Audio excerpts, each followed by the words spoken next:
Greetings to all who wish to be greeted. I'm MegaPacKid, and this is my game shelf. I'm trying to be a filmmaker, and so, to prepare, I'm observing how the craft is done. And in honor of it being Black History Month, I've decided to take a look at a bunch of pieces of Black media. I do this every year for Pride Month, so I figured I'd show some other month-long observances love. When I talk about the films, I'm going to talk about why I included the films that I did, and I'm also going to talk about what I felt worked in each film. So let's start with the beginning, chronologically, Harriet. Harriet is a biopic about the most famous conductor on the Underground Railroad, Harriet Tubman. She liberated 70 enslaved people before the Civil War and 750 during. Where I think the film is strongest is its editing. See, first off, I'm not sure how much of this is true because I didn't fact check any of these biopics, but I also feel like I shouldn't have to. If a film, or any story for that matter, is based on a true story, it should just be true. But I digress. Harriet has the ability to see into the future. She falls under these spells, and she has ever since she was young and got hit in the head by one of her masters. She says that God talks to her and shows her the future, and it helps her out. It definitely gets her out of a sticky situation or two. I also thought that all of the actors did well. I truly believed that they were the roles that they were playing. This is honestly a very interesting film. Being so historical, it's interesting to me that it's like an action film. Obviously, it's not as grandiose as Iron Man or the Terminator, for example, but I still say that it has some action film elements at the very least. Leslie Odom Jr. also does a fantastic job in his role. I immediately recognized him from his work in Hamilton, and honestly, this film definitely played to his strengths as an actor. A friend recommended this film to me when I told them about this idea that I had, and I am so glad that they did, because I truly enjoyed all of it. The next film is the film that had Disney's first Black princess, The Princess and the Frog. This film started a trend where Disney movies that were adapted from fairy tales wouldn't directly go from the fairy tale. They would more so be inspired by it. Tangled and Frozen are probably the two other most famous examples, and all of three of those films were made within the same couple of years, so I think that's really interesting. The film takes place in the 1920s for the most part, and it does address the oppression, but not as a direct main plot point, at least not in my opinion. I think that's good. I don't think every Black film has to be about oppression, but it does feel like there was a little bit of wasted potential, but this is meant to be a kid-friendly film, and maybe we don't have to have every film go into the deepest, darkest concepts of humanity. We could just have a fun movie about jazz and jambalaya and frog princes. Okay, I know that last one isn't part of Louisianian culture, but voodoo and hoodoo are, and they are focused greatly on this film with the villain Dr. Felicier. Felicier? I don't remember how to say it. He's definitely one of Disney's greatest villains. I loved watching him work. Honestly, I loved all of the actors and animation in this film. I felt it was so spot on. I love hand-drawn animation so much. I want more of it. The strongest part of this film, I felt, was its score by Randy Newman. Well, specifically all the music in general, but for a movie, I just say score for that. Randy Newman definitely has a distinct style. If you're familiar with the Toy Story soundtrack, then this music will also sound very familiar. But also, the musical numbers do hit. They are incredible. He really did a great job. If I remember correctly, I saw The Princess and the Frog in theaters when it came out, but it's been a long time since that movie came out. I was just a little kid. I wasn't even 10 yet.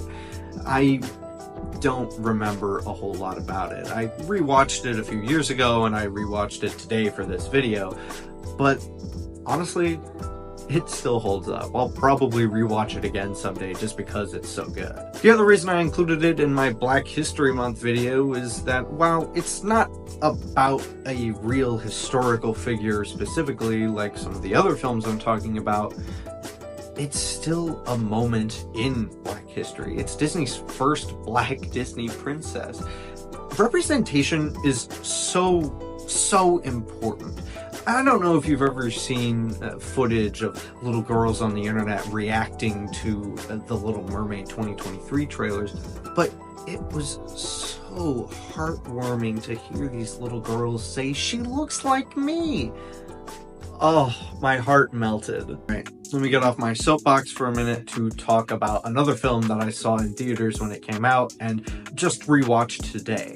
42, based on Jackie Robinson. Jackie Robinson was the first player to break out of the Negro Leagues into the major leagues for baseball. For those of you who don't know, the Negro League was a league in baseball that was meant only for black players. The others had only white players, so this was a big deal. The film stars Chadwick Boseman and Harrison Ford, and both of them did an incredible job. I think this film's strongest aspect is its writing. I initially included this film just because I knew what it was about, because I had already seen it, and I had wanted to rewatch it for a while. But honestly, it was really incredible seeing everything. The film's writing is the strongest aspect, but the acting shouldn't be understated. Both Boseman and Ford do incredible work. I'm not the biggest fan of baseball, but I still really enjoyed this movie. You don't have to like baseball or history to really get into it. It just so happens that I'm a little interested in history. Speaking of history, Hidden Figures. Oh, this movie's amazing. This film is amazing. It's about 3 women who were instrumental into NASA's space program getting off the ground, pun intended. It feels weird to say this about a biopic, but the film's strongest aspect is its characters. This is another film that I saw a while ago and just rewatched today, but honestly, these characters are so compelling. To see how all of these characters act and interact, the way that they're portrayed, you truly feel for Catherine when she just snaps. She has to deal with all of these white men, but all of these restrictions. Although they're able to hide the fact that they don't want to do anything with her because she's a black woman behind the fact that she doesn't have the clearance for some of the things that she needs in order to get the math right on what she's trying to do. Catherine was truly brilliant, and her 2 friends that we see in the movie are also incredibly well portrayed. One thing I want to talk about with Harriet, 42, and Hidden Figures is that they don't take place that long ago. Obviously, Harriet taking place in the 19th century separates it from the other films that take place in the 20th century. But honestly, it's really weird to me that there are people still alive today who were around when people could really just say things. I have heard the N-word more times today than I have in my whole life just from watching these movies. Whenever people say, "Oh, you can't say anything anymore," I imagine that they're talking about this because holy cow. Again, I haven't fact-checked any of these movies, so I don't know if this is exactly what these people faced and if these portrayals of these real people are fully accurate. But I'm going to assume that they are, and it's just awful. And I gotta be honest, people are probably still being treated the same way today. Today, black people in the United States are legally recognized as American citizens, and they have all the freedoms and rights that come with that. Systemic racism is still a major issue though, and that's something that I want to talk about with our next film, Get Out. I mean it, Get Out. It's not time to talk about you yet. No. The next film is The Watermelon Woman. This film is a fake documentary about an actress who worked in the 1920s and 30s in film. I gotta be honest, I first wanted to watch this movie because I thought it was an actual documentary.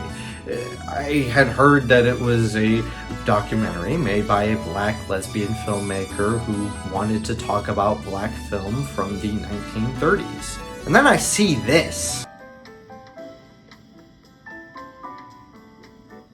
I probably just misheard the people that were talking about the film, but I went into this thinking that it was going to be a legitimate documentary. Even though it was made by an amateur filmmaker and not like a professional studio, I still thought that it was going to be real. And then there were all of these skit segments. Not skits as in they were meant to be funny, just skits as in they were acted. They were fictional segments, but they were meant to tell a story. And then it just kept going. And I got really confused when the sex scene happened. And I gotta say, this was the first documentary I've seen with a sex scene. But then I realized that this was fictional. I really clicked in when this text came in at the end, but I honestly wish that it was at the beginning. I gotta say, she did a great job. Look, this is still a great film, and it definitely fooled me. Your Own History was definitely made. Next film I wanted to talk about is a horror film. Now, it has long been a trope in horror that the black character gets killed off first. And Jordan Peele talked about that. Jordan Peele's a big comedy guy, so this film is pretty funny, but it's still horror. So, come in, yeah, Get Out. No, Get Out is a truly horrifying film. I had watched it before, but honestly, I didn't want to rewatch it. I rewatched all the other stuff, didn't rewatch this one. I couldn't deal with it. Two things that I truly cannot deal with are body horror and taking away someone's autonomy, their self, their control. That is exactly what happens in this film. I watched it with my mom and I was honestly terrified. The film starts out playing off as if it is a black man meeting his white girlfriend's family. And though this film takes place in what is, for me, the modern era, it's still uncomfortable because there are still racial prejudices, even today, even a few years ago when Get Out was made. And I think Jordan Peele addresses it really well. Honestly, if this weren't a horror film in which his girlfriend's family tried to steal his body and implant one of their consciousnesses into his body, I would honestly love this film, and I would recommend it to anyone who wants to get at least somewhat of an understanding of the black experience. Obviously, I can't really talk about if a film is authentically black in the way that I talk about if a film is authentically queer. Although, the people who made Arcane did say that they thought it was pretty clear that Vi and Caitlin were a thing, but I didn't get that, so maybe I'm wrong about things. But I still think that this film is an incredible piece of black media. Another film that's an incredible piece of black media and is accessible to everyone is Hair Love. This is also not about oppression, it's not horror, and it's a short film, so you don't have to spend 90 minutes to 2 hours watching the whole thing. It's also free on YouTube, so that's a plus. This film is so touching and amazing. Hair is something that is incredibly important to black culture, at least according to someone I know who's spoken very passionately about this. And Hair Love addresses that because it's about a father who tries to style his daughter's hair the way that she wants it done. And she wants it done in a particular way, but it's, oh my God, I truly, I cannot spoil this for you. You have to go watch it. Honestly, click off this video. Go watch Hair Love. It's amazing. The strongest part of Hair Love is the same as the strongest parts of Get Out and The Watermelon Woman. And it's the story that they want to tell. I immediately understood everything that was going on without knowing what the film was about. And it was incredible. This film is an amazing piece of animation. It's truly one of the best short-form stories in this medium. Which is something that I can't say about Wish, and I'm not talking about the short-form part. Okay, so I went to see Wish with my girlfriend, and he and I both agreed that this movie is okay. It has a couple of high highs, it has mostly okay highs, and it has a lot of low lows. I wanted to include this film because it starred Ariana DeBose, the first Afro-Latina openly queer woman to win an Oscar. And I wanted to include this as the Afro part of her heritage. But honestly, this film isn't really about black culture at all, or about being black like any of the other films are. It just stars Ariana DeBose, but I already watched it and I already included it on the list, and it's too late to change the list. So here we are talking about a movie that was definitely rushed in order to meet the deadline of Disney's 100th anniversary, because the most interesting part of this film are the references to other Disney films. Now, something that I feel is a common misconception is that it tries to tie together all of the Walt Disney Animation Studios films into one big universe. And again, my girlfriend and I both agree that if they were trying to do that, they failed. But we also think that they weren't trying to do that anyway. The writing and the musical numbers just aren't very good. The songs were not written by musical theater people. You need to have musical theater people to write musical theater songs. There's a reason why people suspected that ChatGPT was used to write these songs, because they just aren't very good. A lot of people, myself included, have poked fun at the fact that Disney uses Lin-Manuel Miranda so much for original music, but I would have taken Lin-Manuel Miranda over the writers that they did have, because at least his stuff is good, even if it's overplayed. Don't even get me started on the characters. Asha is someone who does the right thing because she's the good guy and that's it. And I think that's fine and all. But then Magnifico is the bad guy because vague reasons that have to do with his past. He thinks he's keeping everyone safe, but then he gets into dark magic, which makes him get drunk with power, but it also doesn't make any sense. And they say that, oh, well, once you get into dark magic, that's it. Which, wouldn't he know that? Why would he even risk getting involved with dark magic in the first place? Did he not learn anything from the Princess and the Frog? That's bad! The best thing that this film does, not that it's a high bar, is its mise-en-scène. The cinematography, the animation, the expressions on the characters, they're all fantastic. And I do believe that the actors did a great job as well. Chris Pine, Ariana DeBose, Alan Tudyk, they all did fantastic. I honestly think that this film is a disservice. I think it was rushed to meet the 100th anniversary deadline, and I think it was created just for the 100th anniversary. I think Disney should have stuck with Once Upon a Studio as their big 100th anniversary celebration, or maybe even made a Smash Bros. But honestly, Wish isn't it. I cannot see myself rewatching this film for any reason other than to watch all of the Disney princess movies. Asha isn't technically a Disney princess yet, but I imagine that she'll be on the list very soon. Well, that stunk, but at least all the other movies were good. I can't do anything but recommend all of them except for Wish. Thank you so much for watching this video. Please like and subscribe, and happy Black History Month!